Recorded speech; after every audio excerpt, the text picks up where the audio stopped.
പ്രതിപക്ഷ നേതാവ് വി.ഡി. സതീശനെ ആഘോഷപൂർവ്വം വരവേറ്റ് ഖത്തർ. ഖത്തർ ഇൻകാസ് സംഘടിപ്പിച്ച കുടുംബ സംഗമത്തിൽ 1500-ലേറെ പേരാണ് പങ്കെടുത്തത്. ദോഹയിൽ നിന്ന് അബ്ബാസ് മുഹമ്മദ് ചേരും.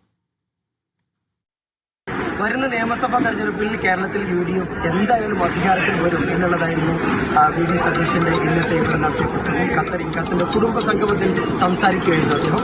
എന്ന് മാത്രമല്ല കേരളത്തിന്റെ വികസനത്തെക്കുറിച്ച്, കേരളത്തിലെ പദ്ധതിയെക്കുറിച്ച്, പ്രവാസികളുടെ പദ്ധതിയെക്കുറിച്ചുള്ള വ്യക്തമായ കാഴ്ചപ്പാടുകൾ കൂടി അദ്ദേഹത്തിന്റെ പ്രസംഗത്തിൽ അവതരിപ്പിക്കുകയുണ്ടായി. അദ്ദേഹം പറഞ്ഞ പ്രധാനപ്പെട്ട കാര്യം, ഞാൻ കേരളത്തിൽ നിന്ന് വരുന്നത് പോലെയല്ല തിരിച്ചു പോകുന്നതെന്നാണ്. ഖത്തറിൽ വന്ന ശേഷം ഖത്തറിലെ കോൺഗ്രസ് പ്രവർത്തകരുടെ അവരുടെ താല്പര്യം കണ്ട് ഞാൻ ഒരു പുതിയ മനുഷ്യനായിട്ടാണ് കേരളത്തിലേക്ക് തിരിച്ചു പോകുന്നത് എന്നുള്ളത് കൂടി അദ്ദേഹം വി.ഡി. സതീശൻ അദ്ദേഹത്തിന്റെ പ്രസംഗത്തിൽ പറയുകയുണ്ടായി. ഖത്തർ ഇൻകാസിലെ പ്രവർത്തകർ നമ്മുടെ കൂടെയുണ്ട്, ഒരുപാട് ആളുകളുണ്ട്, ഭാരവാഹികളുണ്ട്, ജോസഫ് അടക്കമുള്ള ഭാരവാഹികൾ വരുന്നുണ്ട്. ഏതായാലും തീർച്ചയായിട്ടും ജനങ്ങളുടെ ആത്മബലമാണ് ആ രാജ്യത്തിന്റെ ശക്തി എന്ന് ഇവിടെ തീർച്ചയായിട്ടും പുള്ളിയുടെ ഈ പ്രസംഗത്തിലൂടെ ഞങ്ങൾക്കെല്ലാം സ്വപ്നം കാണാനുള്ള ഒരു പ്രചോദനമായിട്ട് മാറി. അതേപോലെ ഭാവി ഭദ്രമാക്കാനുള്ള സാമ്പത്തിക പദ്ധതി, അതിന് വ്യക്തതയും കാര്യവും തീർച്ചയായിട്ടും ഉണ്ടായിരുന്നു. തീർച്ചയായിട്ടും ഖത്തർ ഇൻകാസിന്റെ ശക്തമായ പിന്തുണ ഈ ഭാഗത്തുണ്ടായിരിക്കും. പ്രവാസികളെ സംബന്ധിച്ചിടത്തോളം 200-ലേറെ പദ്ധതികൾ പ്രവാസികൾക്ക് ഉണ്ടാകുമെന്നൊക്കെയാണ് അദ്ദേഹത്തിന്റെ പ്രസംഗത്തിൽ പറഞ്ഞത്. തീർച്ചയായും വളരെ ആവേശത്തിലാണ് ഞങ്ങളൊക്കെ ഉള്ളത്. കാരണം എന്ന് പറഞ്ഞു കഴിഞ്ഞാൽ വലിയൊരു വിഷനാണ് അദ്ദേഹം ഇവിടെ അവതരിപ്പിച്ചിട്ടുള്ളത്. തീർച്ചയായും വരാനിരിക്കുന്ന നിയമസഭാ തെരഞ്ഞെടുപ്പ് UDF തൂക്കുമെന്നുള്ള കാര്യത്തിൽ യാതൊരു സംശയവുമില്ല. എല്ലാ ഇൻകാസ് പ്രവർത്തകന്മാരും ഒറ്റക്കെട്ടായി ഞങ്ങൾ ഇന്നു മുതൽ ഞങ്ങൾ പ്രവർത്തന രംഗത്ത് ഇറങ്ങുകയാണ്.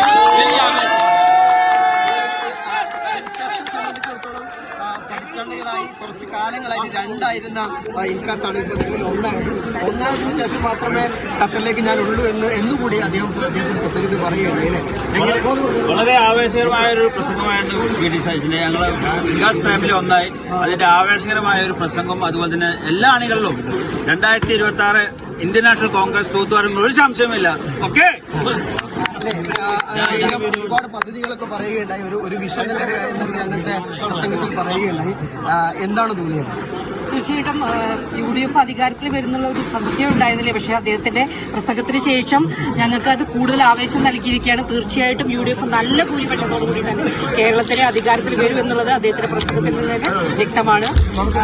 സ്ത്രീകളെ സംബന്ധിച്ച് പറയുകയാണെങ്കിൽ അദ്ദേഹത്തിന്റെ അടുത്ത് ഒരുപാട് പദ്ധതികളുണ്ട്.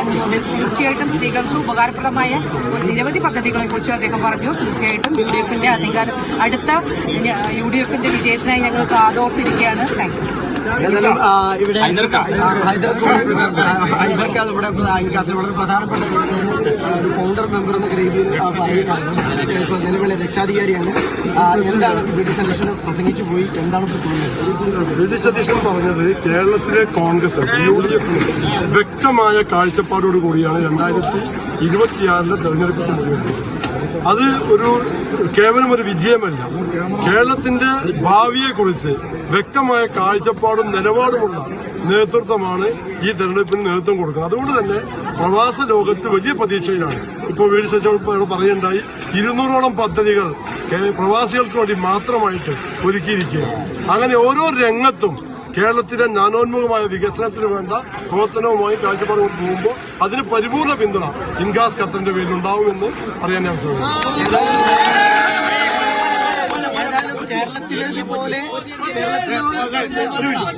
കേരളത്തിലേതുപോലെയുള്ള ഒരു ആവേശമാണ് നിലവിൽ കേരളത്തിലേതുപോലെയുള്ള ഒരു ആവേശമാണ് ഖത്തറിലും ദൃശ്യമായിക്കൊണ്ടിരിക്കുന്നത്. ഈ സ്കൂളിൽ തിങ്ങി നിറഞ്ഞ ആളുകൾ ഇന്നത്തെ സതീശന്റെ പ്രസംഗം കേൾക്കാൻ വേണ്ടി ഇവിടെ ഉണ്ടായിരുന്നു. ദോഹയിൽ നിന്ന്